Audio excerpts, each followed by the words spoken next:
Today, I'm proud to be joined by a strong coalition of local community and public health partners that include the American Heart Association, the American Lung Association, the Respiratory Health Association, the Campaign for Tobacco-Free Kids, Illinois Academy of Family Physicians, members from the Chicago Board of Health, the Chicago Medical Society, the Healthcare Alternative Systems, Inc., the Illinois Coalition Against Tobacco, Mercy Hospital, Oak Street Health, the experts from the University of Illinois Chicago, Northwestern Medical Group, members from the Evanston Health Advisory Group, leaders from Midwestern University and the American Dental Association, and representatives from Ann and Robert H. Lurie Children's Hospital of Chicago.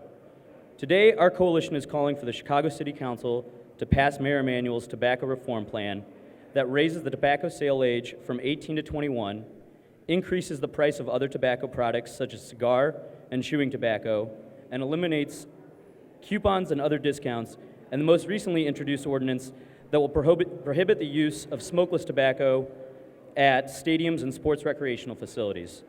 This coalition has been incredibly active in supporting this legislation, and I'm proud to stand with them today, and we'll explain why we've been so passionately engaged in this issue. We'll quickly hear from four members of our coalition, and I want to introduce our first speaker, Joel Afric, the president of the Respiratory Health Association. Good morning. My name is Joel Afric, and I'm president and CEO of Respiratory Health Association. I'm here today on behalf of a coalition of health organizations and advocacy groups to support the new tobacco ordinances that are going to be introduced in the City Council. 10 years ago, almost exactly this month, we stood here in support of Chicago's smoke-free ordinance, which has turned out to be one of Chicago's best public health victories. It has already reduced heart attack hospitalizations by more than 20%, and it's responsible for saving thousands, thousands of lives. Smoke-free Chicago has saved more lives than seatbelt laws.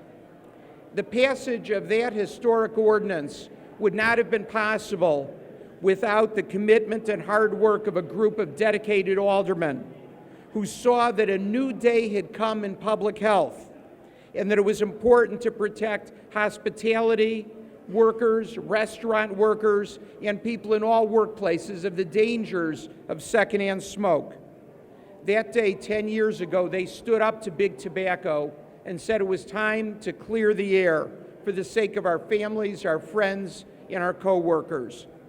10 years later, we're back again with dozens of partner organizations and advocacy groups who invested their time and energy to generate thousands of calls and letters and emails in support of Tobacco 21 and the other tobacco initiatives pending before the City Council. 10 years ago, the focus was on workplace safety.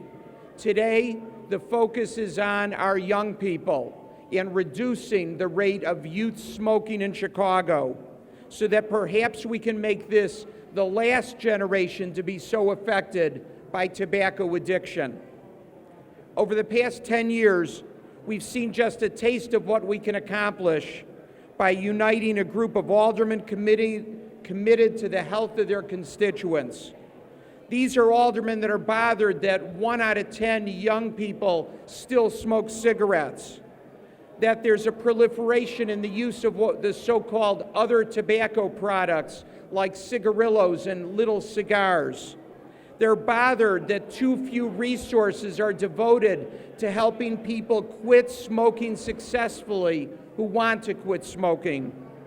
And they're so bothered to think that the declines in youth smoking could be reversed by an improper campaign of discounting, of coupons, of giveaways of products like little cigarettes and coupons that lower the price of cigarettes to as little as $1 a pack.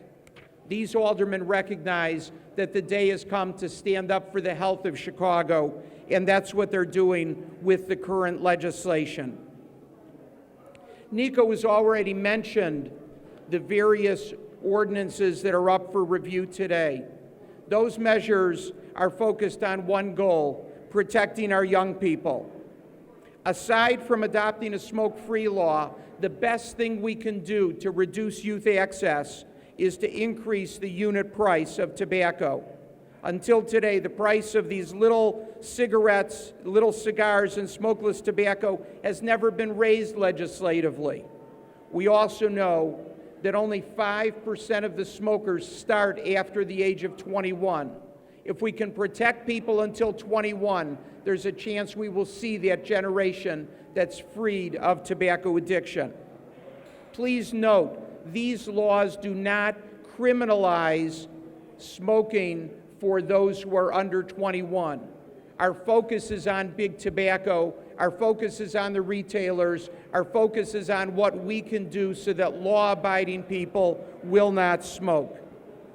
Over the past 10 years, Chicago has become a national leader in its efforts to protect our young people from tobacco. We have restricted access to e-cigarettes. We passed the first in the nation ordinance prohibiting the sale of flavored tobacco, including menthol, within 500 feet of our schools.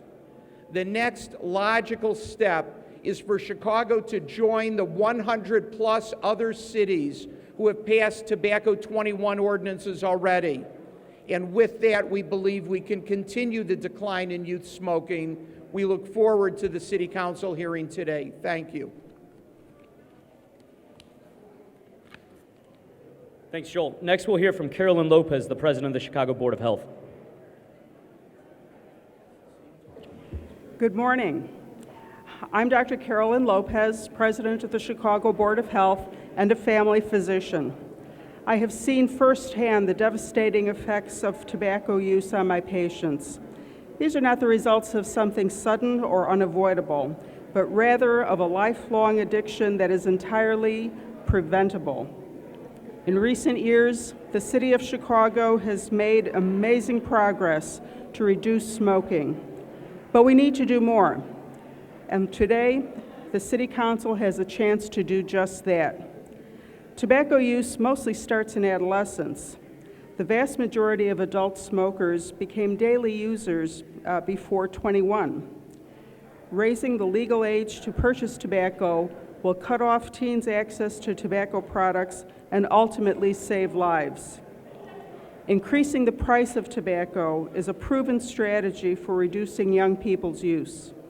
Taxing cigars, roll-your-own tobacco, and smokeless products will bring their price closer to that of cigarettes, and banning the redemption of coupons and multi-pack discounts will keep the price from going lower. Together, these measures will prevent more youth from becoming tobacco users and encourage all users to quit. I urge the City Council to once again take a stand to reduce tobacco use and protect public health. I urge the City Council to vote yes on this ordinance. Thank you. Thank you, Carolyn. Next, we'll hear from Kathy Tynes, the president of the Chicago Medical Society. Good morning. My name is Dr. Kathy Tynes, and I'm here on behalf of the Chicago Medical Society. I'm also here as a practicing general internist at Northwestern with 20 years of experience. Most importantly, I'm here as the mother of a 13-year-old boy who I just signed up for his last season at Near South Little League.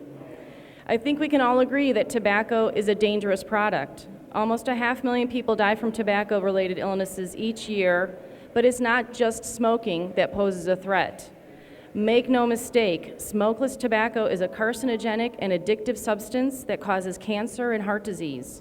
With over 28 cancer-causing chemicals, smokeless tobacco use can lead to oral, esophageal, and pancreatic cancers, and it can lead to nicotine addiction. The U.S. Surgeon General, the National Cancer Institute, the World Health Organization, and many other leading organizations have concluded that smokeless tobacco is a known human carcinogen. Smokeless tobacco use has remained steady among teens, and close to 15% of teenage boys now use it. There's reason to worry that smokeless tobacco use in young people may serve as a gateway to cigarette smoking. Smokeless tobacco is not just a harmless habit, just something that baseball players do. This is a deadly and destructive product that has no place in our children's lives and no place in baseball. Baseball is a uniquely American sport, and kids look up to baseball players and want to be like them. Glamorizing a carcinogenic and addictive product is not an American thing to do. There are some who would argue that banning smokeless tobacco should be left to Major League Baseball, and I agree. Unfortunately, that hasn't happened yet. I would love to see the Owners and Players Association come together to protect our kids. Until that can happen, our City Council can and should take the responsibility to protect our kids. That's what I hope they do today. Thank you. Thank you, Dr. Tynes. Lastly, we'll hear from the Commissioner of the Chicago Department of Public Health, Julie Morita. Good morning. I'm Dr. Julie Morita, Commissioner for the Chicago Department of Public Health. But more importantly, I'm a mom and I'm a pediatrician. Today is an important day for Chicago's young people. Today, we're about to be one step closer to creating Chicago's first tobacco-free generation, where countless children throughout Chicago have the opportunity to have a life free from addiction and from the destructive habit that will shorten their lives. In addition, today is also National Kick Butts Day. So throughout the country, young people are standing up and doing things to celebrate the importance of not using tobacco products. National Kick Butt Day, it's the 21st annual event today, and we're celebrating with them when we move forward with this ordinance. I'm proud to be standing here with this group, and I'm appreciative of all their efforts to keep big tobacco from getting our young people hooked on tobacco. The tobacco industry has focused on our youth so that they'll get addicted and they'll spend their money on these products for the rest of their lives. This is deliberate. This is strategic. As a mother of a 13 and a 19-year-old, I know their brains are not fully developed. So adolescents are much more susceptible and much more likely to get addicted to tobacco when they start smoking or using tobacco at a younger age. In fact, 90% of today's adult smokers started before they were the age of 21. That's why I'm committed to doing everything possible to protect our young people from the tobacco industry.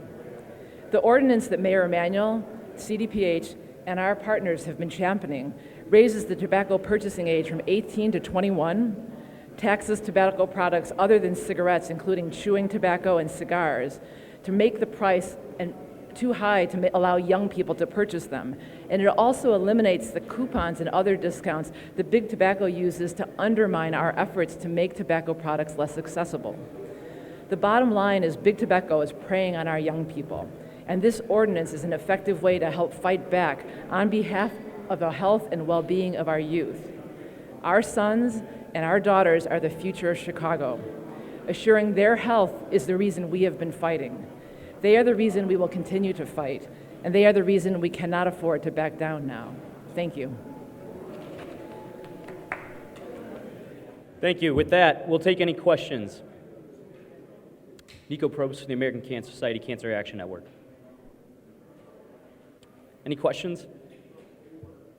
Thank you, everyone. Thank you so much for coming out.